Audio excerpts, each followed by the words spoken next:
Falando ainda em células de fabricação, as células de fabricação no formato U, elas são consideradas as melhores, ou a melhor configuração para fazer com uma célula, mas vai depender de uma série de situações.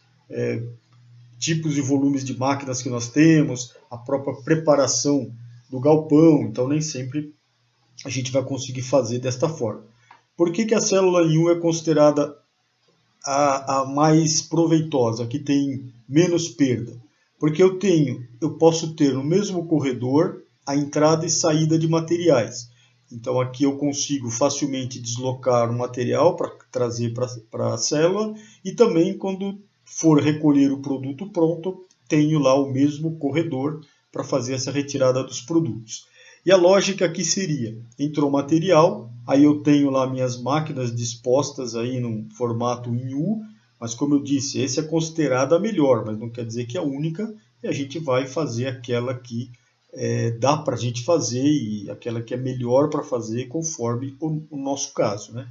Mas a lógica, o conceito seria, entrou matéria-prima aqui, e aí a ideia é lá do One Piece Flow, ou seja, uma peça de cada vez. Então, eu tenho aqui material, entrou, processei aqui. Fiz a primeira operação, aí na sequência fui para a segunda operação, terceira eu vou completando o fluxo até eu ter o produto pronto aqui, ou esta parte, esta peça pronta aqui na minha saída de produtos acabados para o transporte vir recolher. Então, o que tem aqui de interessante para a gente aproveitar nesse conceito? Primeiro, procurar fazer sempre uma peça andando de cada vez, porque agora a minha preocupação é o fluxo. Depois nós vamos ver, como eu mostrei agora há pouco, eu comentei, né, sobre a teoria das restrições, é a análise do gargalo. Esse fluxo tem que ser o mais contínuo possível, ele deve ser possível atravessar uma peça de cada vez, e é claro que a gente vai avaliar as limitações, e se não for possível nós vamos chegar ao mais próximo disso. Outra vantagem da célula em U, conforme eu tenho aumento ou redução de demanda, já que o sistema puxado eu tenho que trabalhar conforme demanda, conforme venda, e essa demanda pode eventualmente variar. Conforme ela vai variando, eu consigo pôr mais ou menos pessoas dentro desta célula para fazer uma determinada quantidade alinhada com a puxada, alinhada com as vendas, né? Aquela questão do takt time. Então a gente consegue ajustar a célula.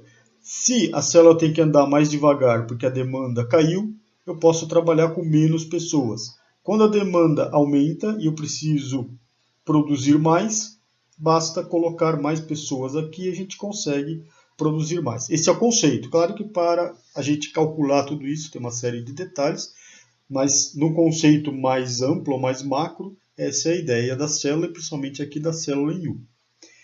Aí entra o conceito de começar a enxergar nossos produtos com base no grupo tecnológico, ou seja, peças geometricamente similares, processos de fabricação semelhantes, e a gente vai agrupando. Lembra, porque agora nós queremos alinhar pelo fluxo. Então são as peças que têm o mesmo fluxo, ou fluxos muito similares, ou muito parecidos. Às vezes o fluxo não é exatamente o mesmo, mas de repente eu posso, para uma determinada peça, ela passa por todas as minhas estações. Uma outra peça, ela tem a operação aqui, mas ela não faz, por exemplo, uma furação aqui. Ela já passa direto para cá. Então a gente vai vendo, com base nesses grupos tecnológicos, como é que a gente pode fazer esse aproveitamento das peças quando a gente vai montar a célula, até chegar na carga da célula que nos interessa ou que nos atende.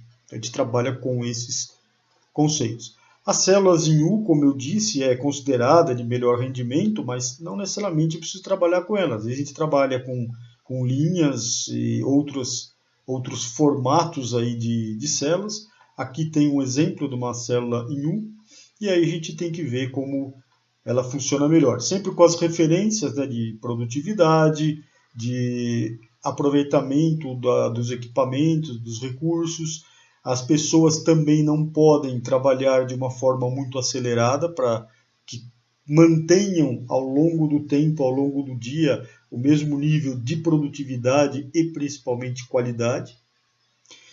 E o que esses conceitos trazem de vantagem em relação àquele conceito onde a gente alocava ou montava os layouts com base no tipo de processo? Porque eu começo a ter vantagens onde eu tenho lead times reduzidos, já vimos que lead time reduzido é uma vantagem grande.